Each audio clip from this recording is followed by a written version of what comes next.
Hey Emma, Yes, Madeline. what do you call your best crustacean friend from Disney's The Little Mermaid when times are tough and he's got to be dinner? I don't know. What do you call him? Seafood Bastion.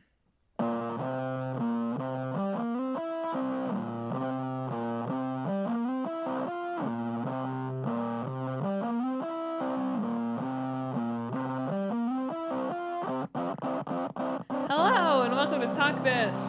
It's dangerous to podcast alone. I'm your really stretching it with the puns host, Madeline.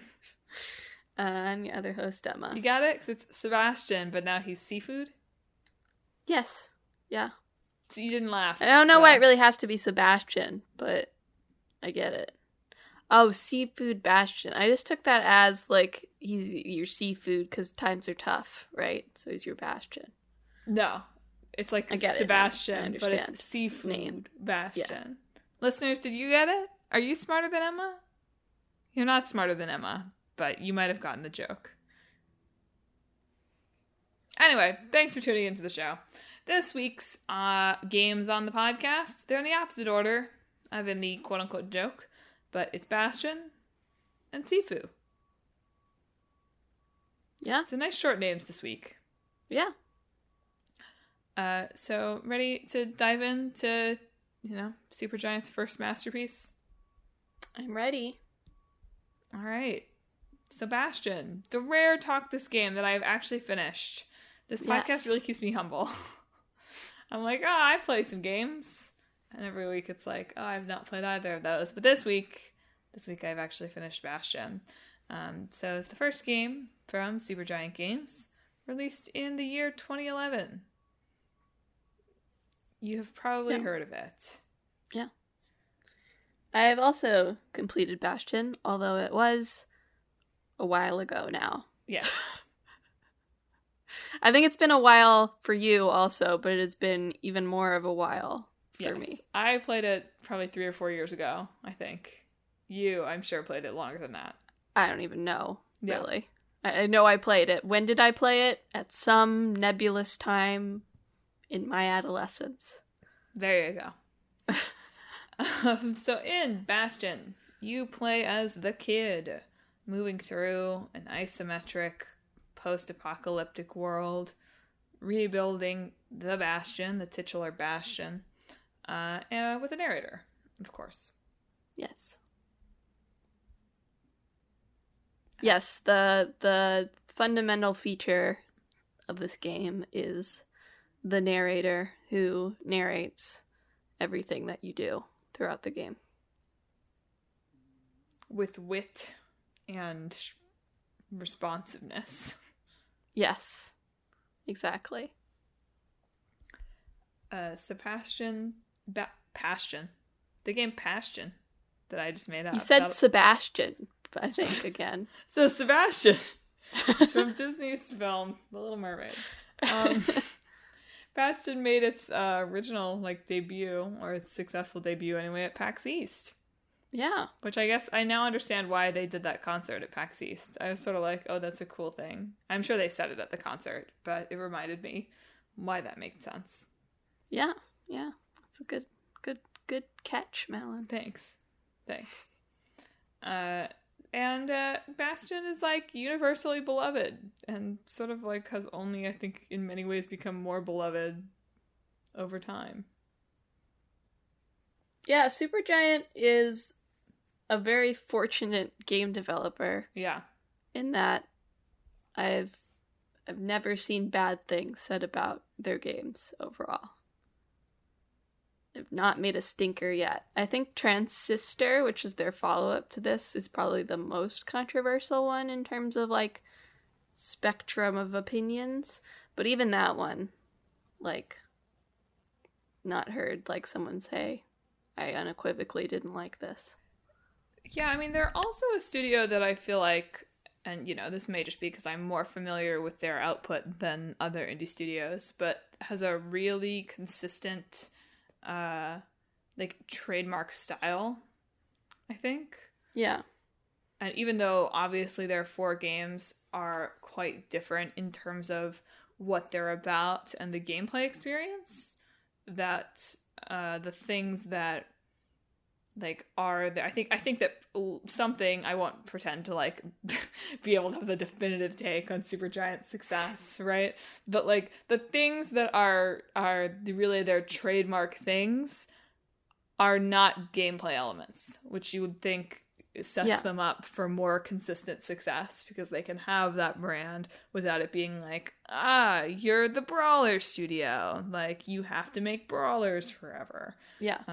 Like what people loved about Bastion was not necessarily the like combat system.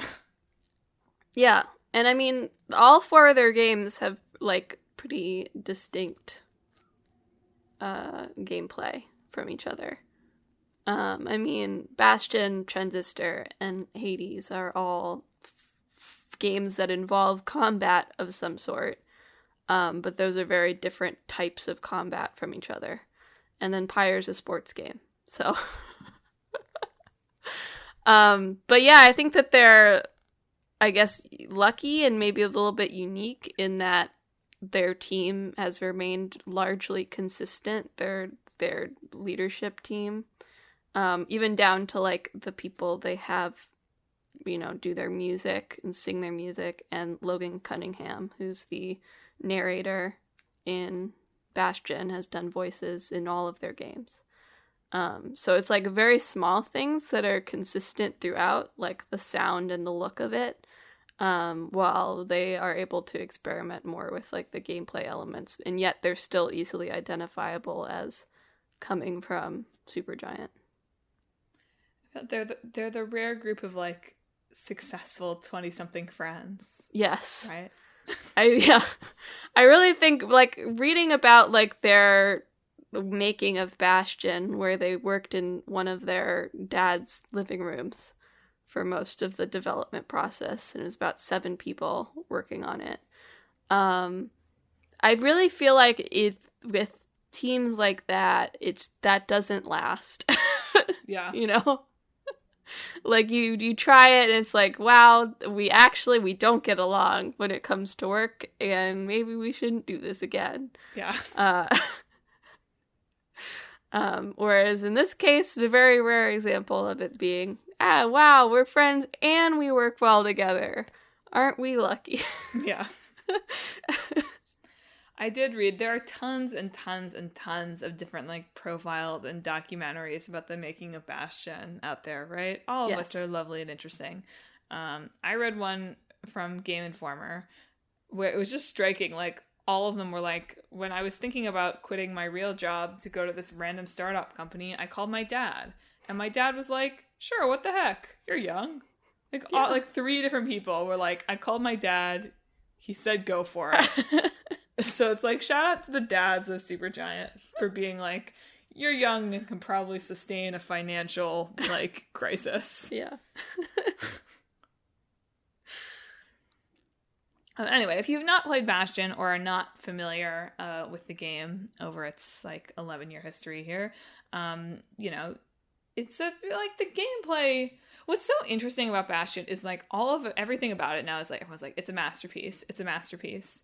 And it's very hard, or rather, it's interesting that some people are like, it's a masterpiece because the gameplay is so addictive for me, and the story is kind of whatever. And some people are like, it's a masterpiece. The gameplay is kind of whatever, but the storytelling is superb. Yeah. Which is so fascinating to me, because I sort of feel like I fell in the middle ground of that when I played it, of like, oh, it's a good story, and the gameplay is fun. I don't look at Bastion as like one of my like absolute top favorite games or anything. I had a good experience with it. It's definitely good for what it is. But it's so interesting to me to see like these, you know, equally glowing assessments of it from people who just like latched on to very different things. Yeah.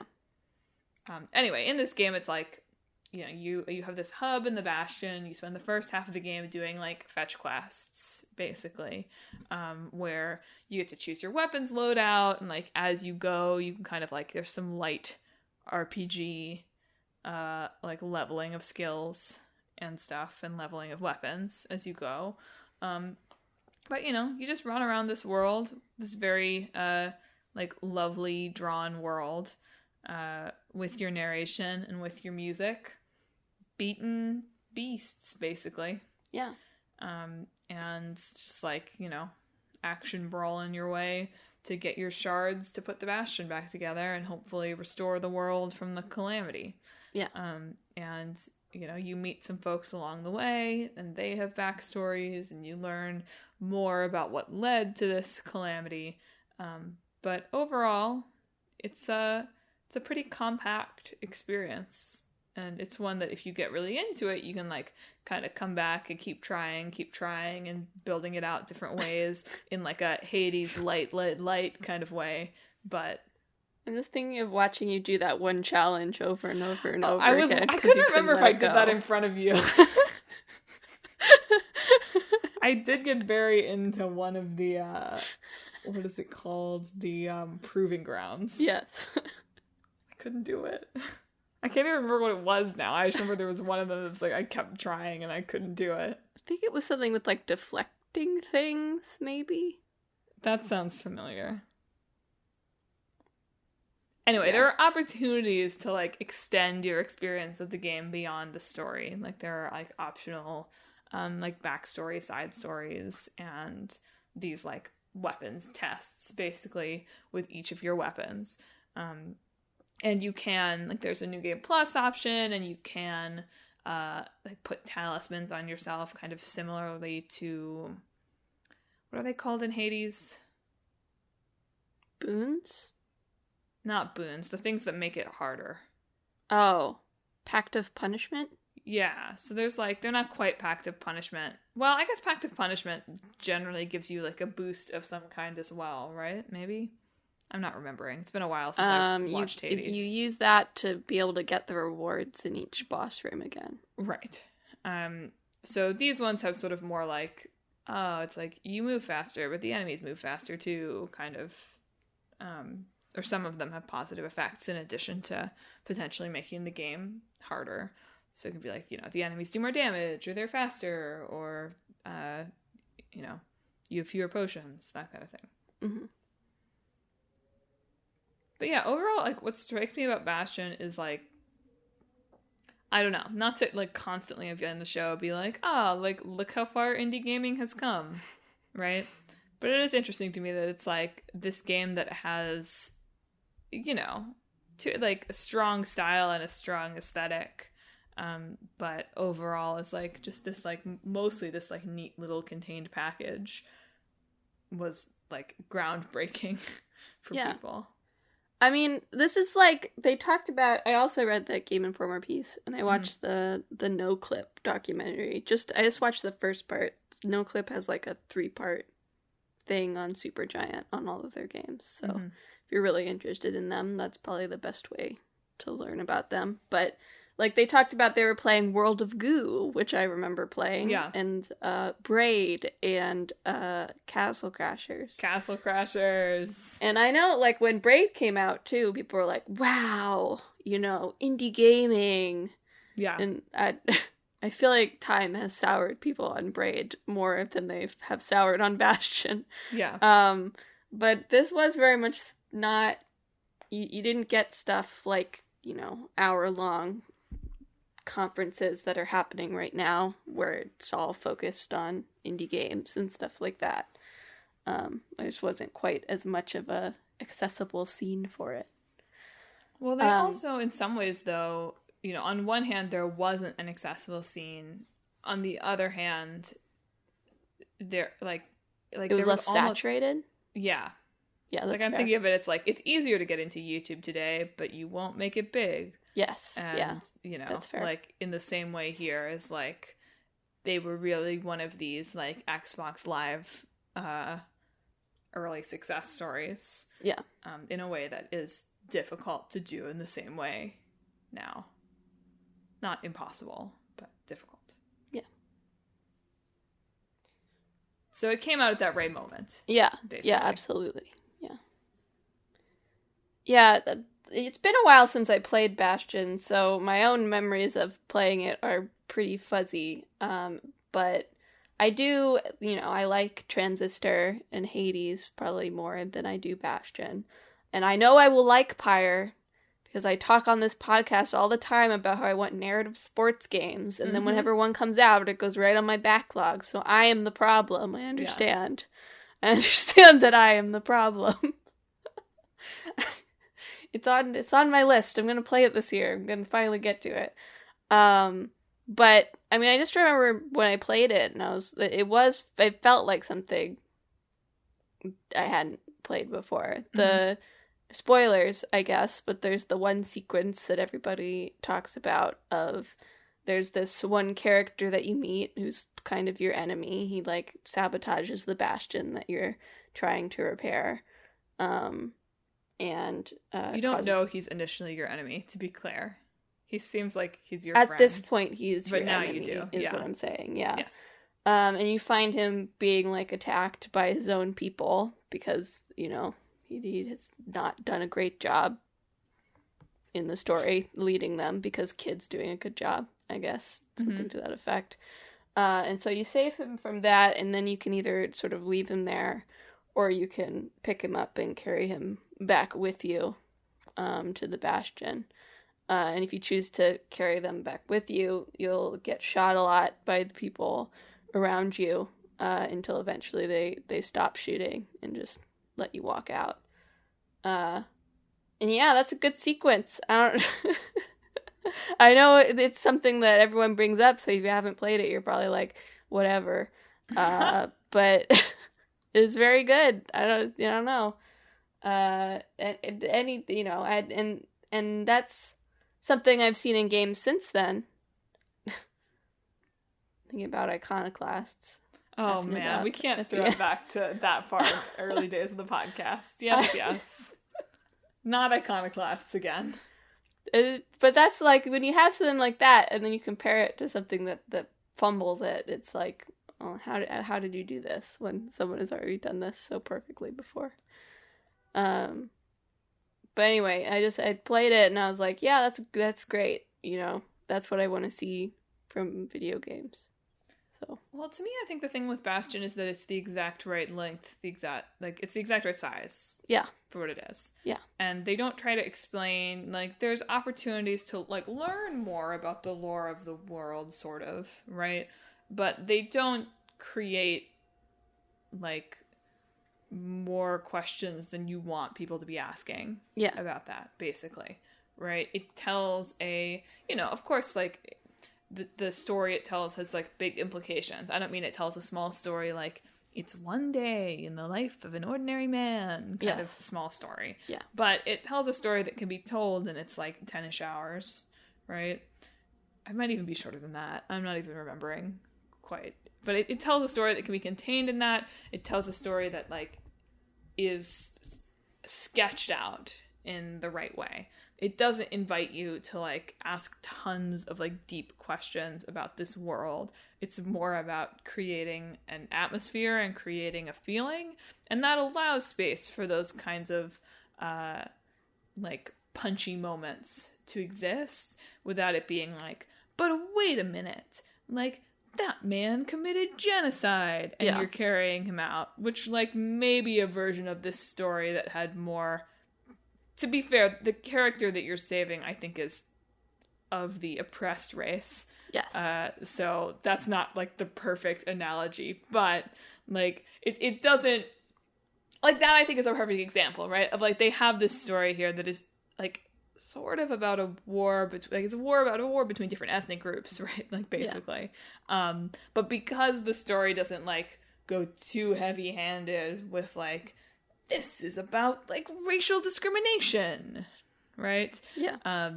You can read that into the story without it being and no one's quoting Martin Luther King. Yes. Here. Exactly. Right? Yeah. So they do a good job of playing with themes and creating an arc of a story without feeling like they've had to create this totally 100% explained world in 10 hours. Which I think is what makes this game work and feel beloved for people, is because they get to fill in whatever they were hoping to get out of this game into the game.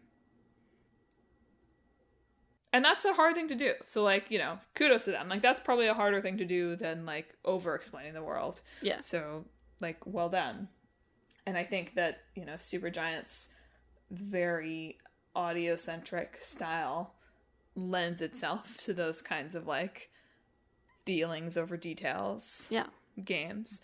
And that's probably why things work for them, right? Because they're creating these small games, and small games probably carry feelings better than they carry details. But I've been rambling for a while. Emma, you were going to say something.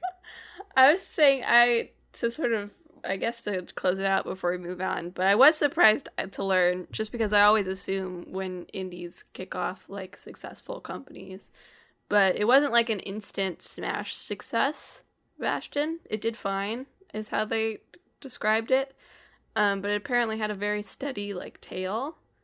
You know, usually when you release a game, you get a big spike on launch, and then it progressively gets less and less sales as it gets older, right? But Bastion started okay, and then continued to do it okay over a pretty long period of time. Enough so that they were able to get an office. Able to move out of the dad's living room. Which is a shame, really. And start paying each other. Why would you move out of the dad's living room? Hope the dad got a cut. Hopefully they paid some retroactive rent to the dad. Yeah. Or, like, at least a nice plate of cookies or something. Sure, yeah. Yeah, I do think, I mean, you know, especially in light of the, like, discourse around, like, publications and indie games over the past couple weeks, and, like, the lack of attention, Bastion is definitely a game that subsisted on, like, a word of mouth thing. Yeah. Which, again, not to say that doesn't happen today, but it was certainly easier to happen in 2011. Yeah. Can you think of any other, sorry, before we move on, can you think of any other studios whose hallmark style is, like, sound-based? Probably. I'm not really good at, it sounds like something that exists. I'm not very good at calling up studios. Come on, Emma. My head. Sorry. Quickly. This is the $100,000 question. I don't got anything for you. Yeah. That's my point, though, is that, like, I would be interested to see another, like, more studios have, like, distinct audio styles. Because Supergiant is very much like, yeah, like, their games have a sound.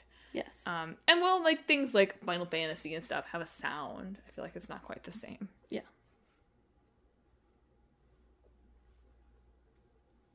Well, shall we move to some Kung Fu? Yeah, let's do it. All right. Sifu. It's an action beat-em-up. Roguelite, sort of. From French studio, which will become relevant later, no doubt. Slow Clap.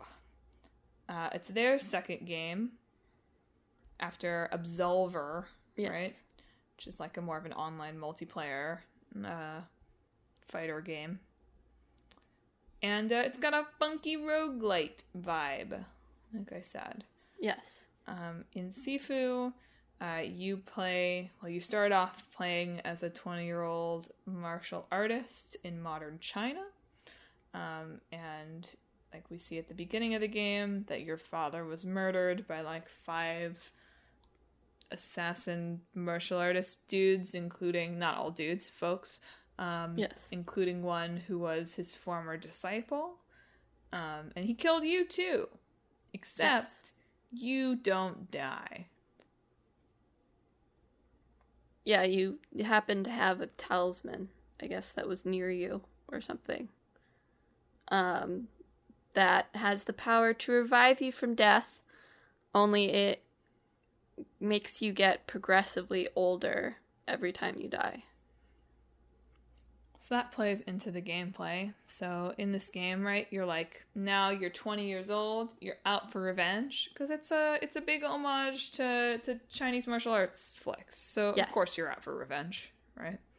I mean, there's more to China's movie scene than that, but yes. I'm not saying all Chinese movies are about revenge. I'm just saying that the, like, stereotypical, which again is probably relevant to discussions of this game, but the stereotypical, like, kung fu movie is mostly about a dude who's out for revenge. Not always, but I do remember we watched some Jackie Chan flicks when we were younger. I remember them being a little goofier than Sifu is. Like, not in like a haha way, but in a self-intentional way. Yes. But, yeah. I can't say if that's... I can't speak to if all of Jackie Chan's, like, body of work is like that, though. Yeah. Like, I feel like older Jackie Chan definitely takes a turn into the, like, comedy family movie. That's fair. Zone. Yeah. And I can't say I'm as familiar as someone who was, like, the target audience for the comedy family movie. I can't say I'm as familiar with the work that, like, he really, like, built his career on. I guess. I don't mean just, like, Rush Hour. I feel like we watched actual Jackie Chan films. No, I know maybe that too. Was elsewhere. I'm just also, like, I think of the Jackie Chan children's cartoon, Emma. Okay. Do you remember Jackie Chan Adventures? Yeah. Anyway, Sifu is not like that. Jackie Chan Adventures. So Sifu came out this February for Windows and the PlayStations. And yeah, you are, like, out for revenge and, like, punch in a bunch of dudes as you go to, like, kill these 5 people who are responsible for your father's death. And unless you're really good at the game, you will die. Even if you are really good at the game, unless you're, like, unbelievably good at the game, you will die several times. Yes. Throughout that. And each time, as Emma said, you age, right? And that aging... Somebody said it was to the Fibonacci sequence, maybe, which seems like that goes too fast. So yeah, I don't think that reviewer doesn't know what the Fibonacci sequence, but it does get more the more you die, I believe. And I think it's the more you die to the same enemy, right? I don't know. I saw that somewhere, that it's like, it's not just like the number of deaths, it's that like the speed at which you age increases if you're dying to the same boss over and over in particular. Which, is true, I think, generally. Yeah, that's fair. Yeah. That does feel like I age when I'm stuck on a boss. It's true. Yeah. So, you're after these, characters, and every time you die, right, you get older, and every time you hit a new decade, your health bar goes down, but you get more powerful. So, as many reviewers put it, you just, like, age into more and more of this, like, glass cannon. Which, again, like, all of the system, cool. Fun idea. Yes. Definitely was, like, getting me hyped about it as I was reading it. Like, as I was researching for the show, I was like, oh, maybe I should have. No. Like, I know. I don't think you would have liked this one. I changed my mind as I kept going, but as I was just reading about the concept, I was like, oh, like, maybe I should have gotten this game and played it instead of just being like, I played Bastion in, like, 2018. But I think I do think I made the right decision. Sifu is very much made for a very niche audience of people, I think. It does not super communicate itself very well from everything I read about it. It's very unforgiving. It demands a lot of precision from you, and it demands a lot of patience because this isn't like a lot of roguelites where the levels are different each time. It's exactly the same each time. So it's dependent on you, like, learning the whole level, which could be, like, 20 minutes long, from the start to, like, the boss. And really, like, mastering that space because all the enemies will be in the same place every single time. So there won't even be anything fresh. It'll just be like, can you, like, figure this level out, sort of, through your combat. And for some people, that definitely seems like they really grasped onto it from the reviews I read. And some people, no, they really did not. Which is fine, right? Of course, like, they seem to have accomplished what they were going for. But it does make it general player unfriendly. I was, like, considering whether, is this an experience that I could enjoy if I, like, traded off with Click Click Boyfriend, right? Yeah. Like, would that provide enough of a break from the constant frustration to be able to be, like, like, helping someone and then it being my turn. But repetition like this in games is something that I do feel like is one of my personal things that I just, like, can't get past. I find it really, really frustrating to have to do something over and over. And I've surprised myself by, like, getting more into roguelike type games over the past year. But I think that it's because those games don't always feel like I'm literally doing the same thing over and over. Yeah.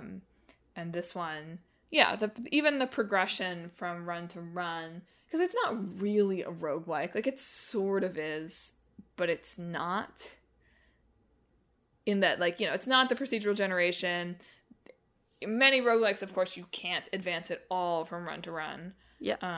But in this one, it's like, like, you sort of can, but it's annoying. I mean, that's what makes it a light. I know. Rather than a like. You're right, of course. And yeah, it's they have released difficulty levels for the game now. They didn't at launch because it's one of those, like, like Dark Souls inspired type games, which is fine. It can be that. I'm glad that they eventually released difficulty levels, but I won't try to litigate difficulty levels on this game again, or on this show again. Yeah. You can go listen to any other podcast where we talk about a game that is known to be difficult and listen to the discussion, and I still feel that way. Yeah. Did you watch the live action like short film? No, I didn't. They made for the release like an 8-minute kind of like live action adaptation. That was dope. Yeah. That was dope.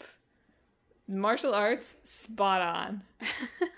Like, really fun, good. Like, I was like, it was like one of those things where, like, I don't think a lot of games need live action adaptations, but I was like, oh man, like, the concept of this game is so neat.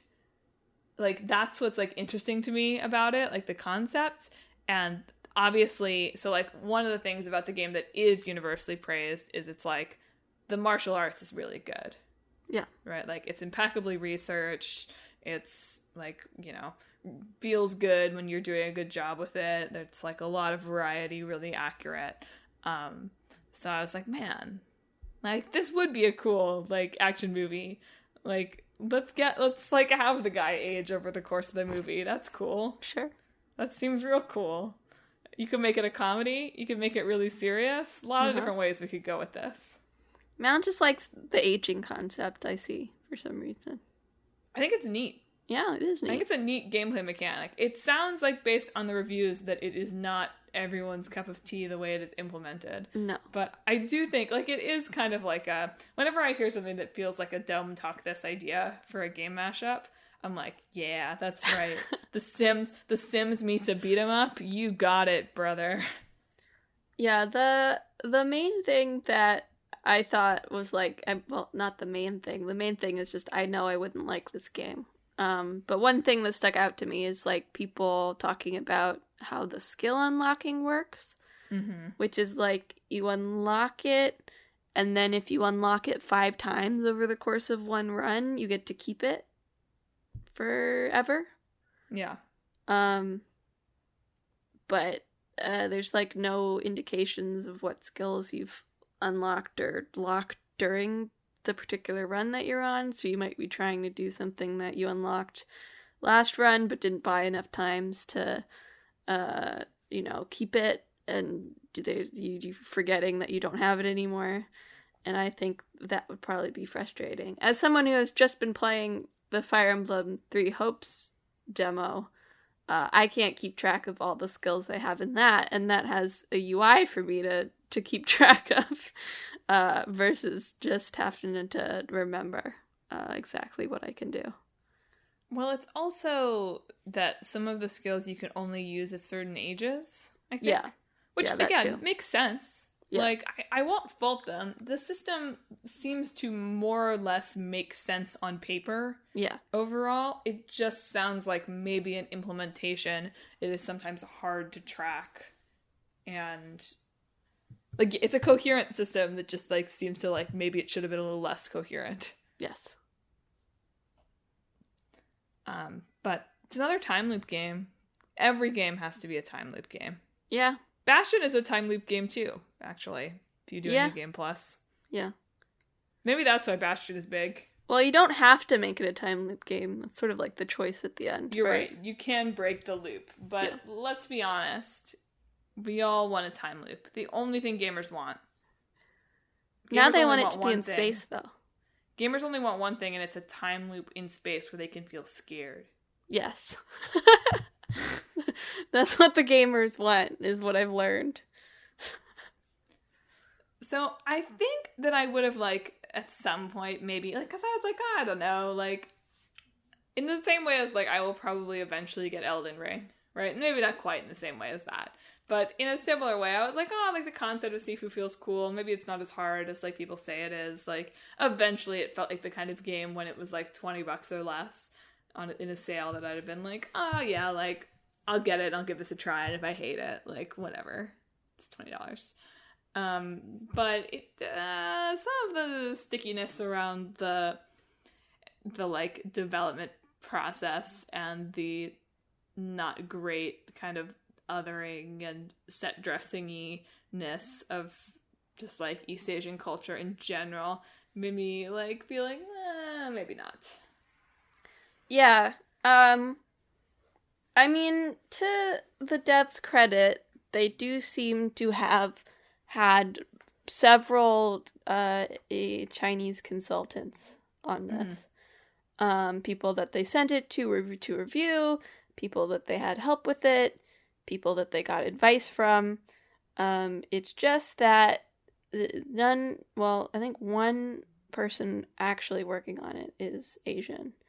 And the rest of them are not. Are white French dudes. Yes. Or at least French dudes. I don't know if they're all white, but... You're right.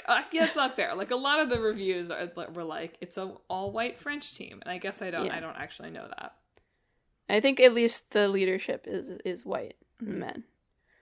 And so there was sort of a discussion around when this came out that I think it came, Ghost of Tsushima also came out relatively recently, which is also a Western team making a game that's set in Japan, like sort of amalgamation, historical heavily Japan. Influenced by East Asian media. Yes.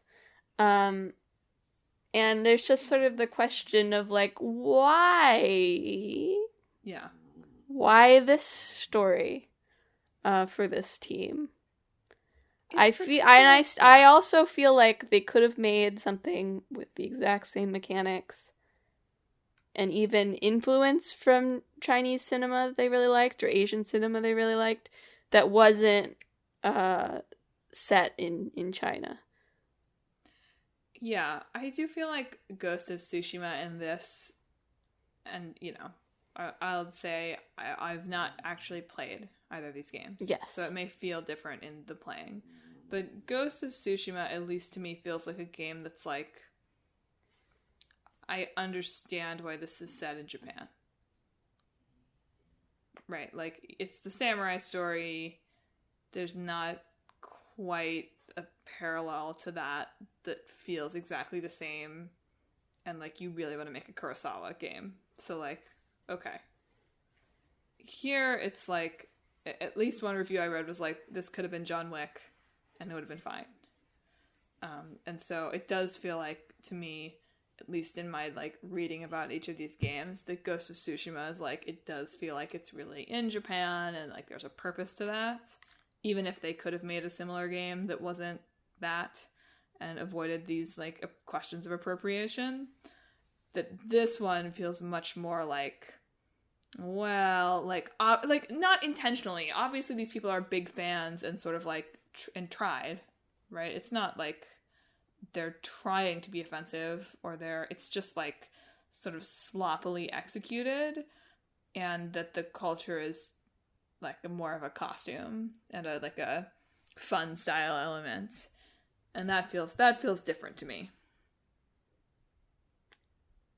Yeah. I was reading there's a review from The Verge that got really into this and actually sort of talked about the team about what they did and stuff.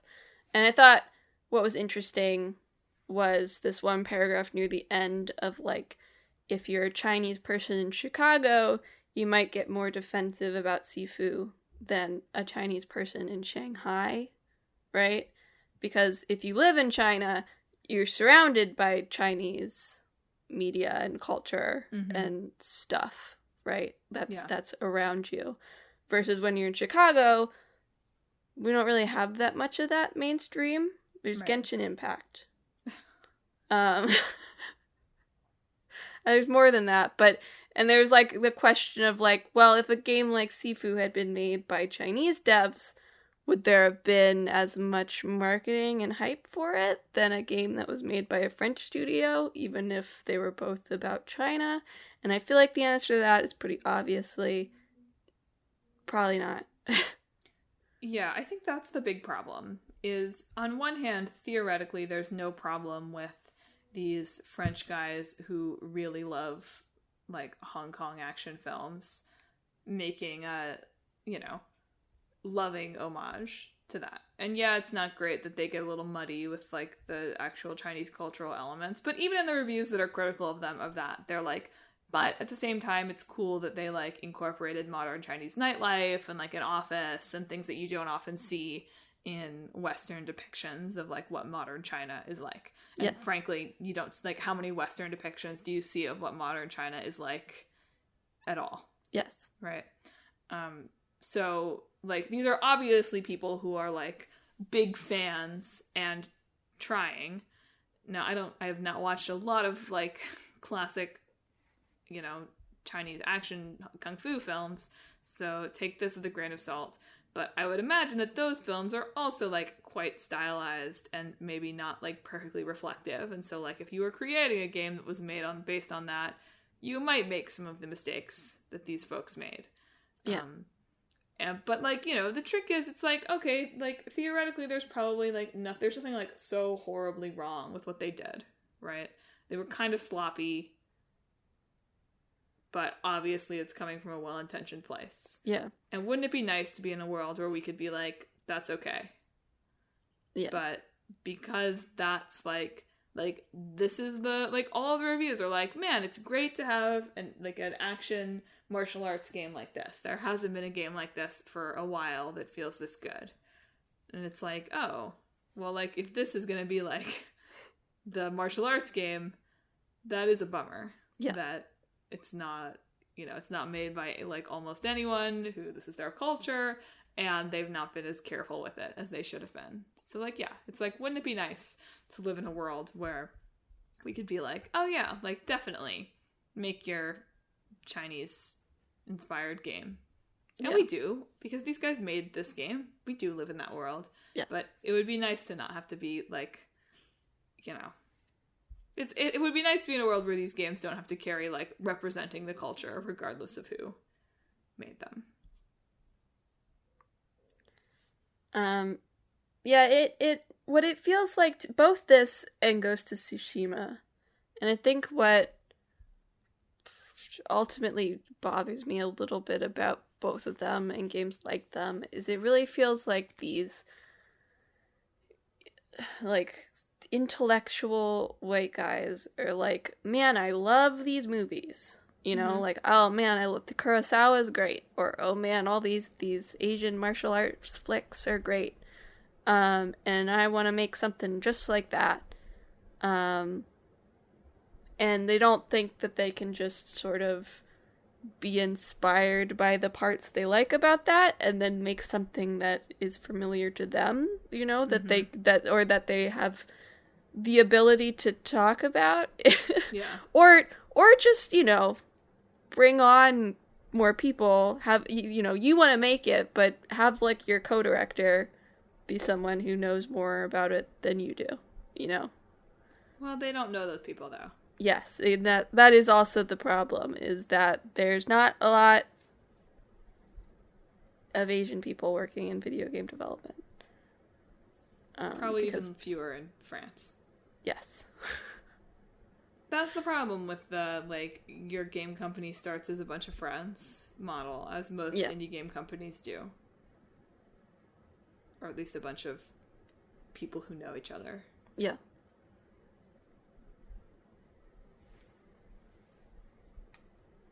But see, then you have the flip side of, like, if somebody made a game, if a bunch of white guys made a game that was clearly, like, heavily inspired by, like, Jackie Chan movies, but it was a white guy, but they took that stuff and it put it in, like, a Western... Is that not John Wick, though? I mean, maybe that is John Wick, right? But I'm just wondering, it's like, if you made a game that was clearly influenced by Kurosawa or clearly influenced by whatever, and you put it through like a white lens, would you get, not a white lens, I shouldn't describe it as a white lens, right? Through a Western setup. Like, you might get some pushback for that as well. So it's, you know, I sympathize with these guys who love their Chinese action flicks here and decided to make an homage to them, because it's probably a difficult line to walk regardless, but that's what art is. Art is a difficult line to walk. So that's just what you're signing up for. So are you ready for a mashup? Yeah, let's do this mashup. Okay, so it's gotta have a time loop. Yep. There's gotta be good tunes. Sure. I don't know there's gotta be combat. I'm not quite sure where to go beyond that. Yeah, I don't know either, Mel. It's a little tough. It's like, okay, should I do martial arts? Like, should it be a hand-to-hand combat sort of thing? Probably. But maybe it's like what's like a good, like, different martial arts? Maybe it could be more of like a Tai Chi situation, right? Like some kind of martial art.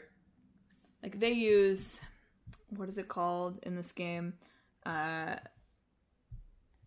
don't remember. They use a specific style of martial art that is like one of the more like aggressive combat focused kind of versions in this game.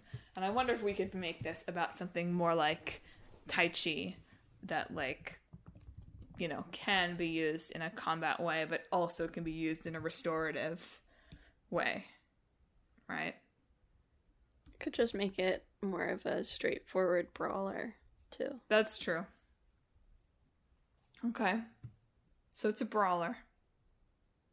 We've got... What style... Give me a style of music. Maybe I'll go from there. Give me a style of music to use. It can't be like the folk of Bastion. Electronica. Great. Electronica brawler. Oh, this is really hard. So it's like, Bastion's not that difficult. This game is really hard.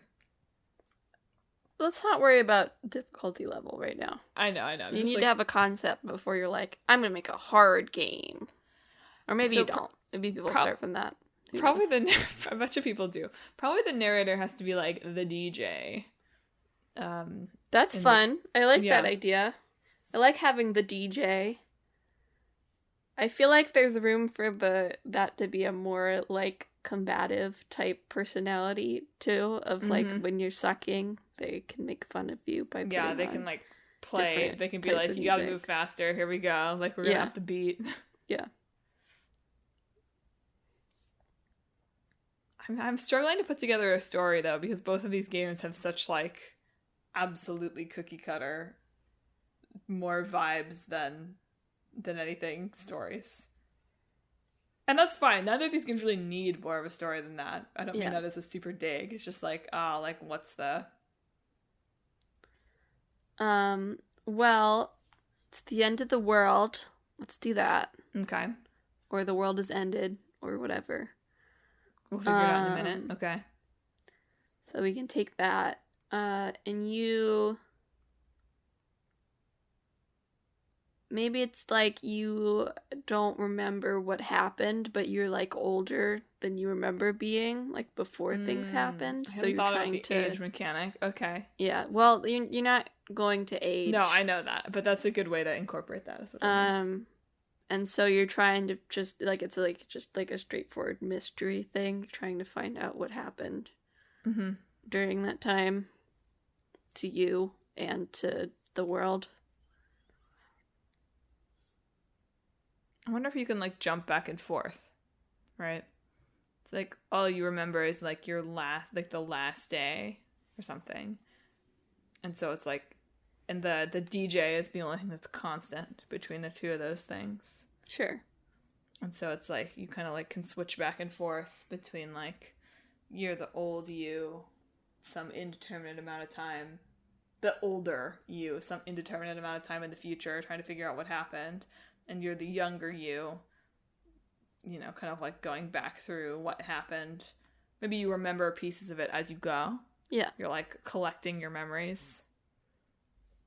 Yeah, you could play through flashbacks, probably. Yeah. And then in the end, you discover that the DJ was your dad all along. What is that one from? Well, in Sifu, your dad gets murdered, and from Yes. Supergiant, all of their dads were really supportive. So I'm trying to decide which version of the dad we want here. The dead dad or the good dad? The two types of dads? Correct.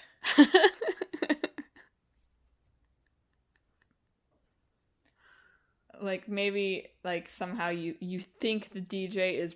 Oh, okay. I got it. At some point, you discover that, like, you think that the DJ is the one who's responsible for all of this. You find out that he's your dad, and you think that he's the one who's responsible for all of this. So you're aware of the DJ, your character is? I think eventually, yeah. Okay. I don't know. I haven't quite fleshed this out yet, right? But, like, you realize, like, eventually you find, like, a note from the past self to the future self, which is, like, it's all dad's fault, right? And so you think that your dad, maybe you haven't realized that the DJ is your dad yet. In fact, I think that's going to be the twist at the very end. Okay. So you think that your dad is the one who caused the destruction. But actually what happened is that you were seeking revenge for your dad's death. And it was your seeking revenge that caused the end of the world. And so it wasn't really the dad's fault. It was your fault for trying to revenge the dad. And in the end, the DJ says, I was never really dead. I forgive you. Okay. I might have to work on that ending a little bit. The ending is not good. But I like it feels tied in with both Bastion and Sifu's ultimate messages of that revenge is bad, I guess. Yeah. That's not really Bastion's, but it's about compassion. Bastion's is like war is bad. Yeah. So, like, you know. Maybe it's not. Maybe at the end it's only like heavily implied the DJ was the like voice of your dad's advice all along. Okay. Or maybe the DJ is you. You had a very weird dad who would just play music to you instead of giving you advice. Before the fall is like a cyberpunk world, right? Okay, So like your dad was a DJ. Get over it.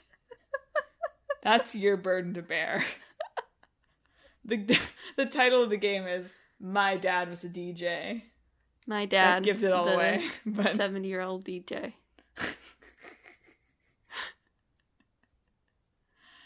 Yeah. I feel like I've done an okay job. Yeah, no, I think there's something there. There's parts that definitely need to be sanded off and hammered into place because there's a few things that are like, what's with the DJ? For example. But I think we could make it work. I think we could make it You work. were the one who suggested electronica, so I know. I like the idea of the DJ. It is just not quite fitting with the rest of the game, but I bet we could figure it out. I feel like if the visual aesthetic justified that kind of music, we could probably do it. I think it'd be more of like a synth pop kind of DJ. You know, this doesn't have to be like your dad isn't Skrillex. That's the twist at the end. It was always Skrillex. It was Skrillex all along. It's just like in oh my god, what is the game? The other kind of like electronic music game called Sayonara Wild Hearts. Yeah. It's like your dad was Queen Latifah all along. It's not what happens in Sayonara Wild Hearts. No, it's not. Your dad was Gilbert Gottfried all along. Well, listeners, what do you think? Do Emma and I have the next supergiant on our hands? Dad would probably let us work in his living room. I don't know if it would be very comfortable, though. No offense, Dad. I don't know anything. They don't talk very much about what the living room was like. Yeah. Maybe it was uncomfortable. I do think they had slightly more spaces than the living room. I know 2 of them lived together, so they'd like the living room and an apartment, I assume. We could still do it that way, too. Yeah. Anyway, should we quit our jobs and make My Dad Was a DJ? You need to come up with a title for it while I do the spiel here, okay? You need a nice, better short title for this game. Have you played Bastion? Why do you think it's a masterpiece? Or are you like me, where you're like, it's quite a good game, and I enjoyed it, but I don't know if I'd call it a masterpiece. Have you played Sifu? Did you find that it was better or worse than the reviews led you to believe? You really should. Everyone should watch the live action, like, Sifu trailer thing. That is really good. I watched that, like, early in my research, and I was like, this is going to be a cool game. And then I read about how they sent, like, Chinese teapots to all the reviewers, and I was like, oh. That part, the creator thing they sent out, that part was pretty bad. Look, I would have liked to have received a free teapot as much as anyone, don't get me wrong, but little rough. Those are a little rough. But did you enjoy Sifu despite that? Or are you big fans of Jackie Chan, and you want to tell me a little bit more about his film career beyond Jackie Chan Adventures? If you have any of those things, you have thoughts on any of anything else we said in this podcast, or just in general, hit us up on social media. We're on Facebook, Twitter, Instagram, and YouTube at Talk This Podcast. You can also visit our website, www.talkthispodcast.com, where you can read all about the show, check out the games that are in the hat where Emma's about to pull our next set of games, and read our blog featuring long-running series, Clickbait Boyfriend, and Split Screen. Plus, I guess your latest blog is up, probably, right? No. This week. It'll be up this week. Okay. Emma's blog is coming. Where was I? I said to visit our website. I said to follow us on social media. Oh, the most important part. If you enjoyed the show, you should subscribe. We are on Apple Podcasts, Google Podcasts, Stitcher, TuneIn, Spotify, Pandora Podcasts, online and on the app, Overcast, Pocket Cast, anywhere that you can find podcasts. You can find Talk This with new episodes on Sundays at noon Eastern. Next week is a side quest. I've not quite gotten to thinking about what it will be about yet. I could make it about dad games. It will be Father's Day. You should probably check that we haven't done that before, but I know that does feel like a side quest that we have done before. In spirit, it was good that this one was like all about dads, right? It's like the lead up to Father's Day week, even if the dads were metaphorical and deceased. Still a good Father's Day episode. Yes. So maybe it'll be about that if I don't go back and find that we've already done like 3 different side quests on dad games. But it'll be about something. Emma, what's the title of our mashup? I didn't think of one. What?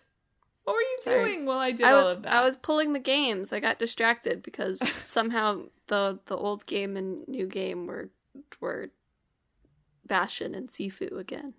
That's funny. There's no way. What are the odds? Alright, what's the old game for 2 weeks from now? Our old game is Earthworm Jim. Oh boy. And that's the name. Yes. Not like a place that earthworms go to work out. No, the worm, Earthworm Jim. Okay, I've not heard of that, but I'm excited. And the new game. And the new game is Deathloop. Oh, I can't play that one. Yeah. Okay, I'll have to look into Earthworm Jim. See if you can play Earthworm Jim. It's on Steam. We'll see if it's on Mac. Fingers crossed. Well, listeners, that's it for this week's show. Thanks for tuning in. Emma, have you got a sign off? This week, I hope that you age at an appropriate rate. A normal rate. Not an appropriate rate.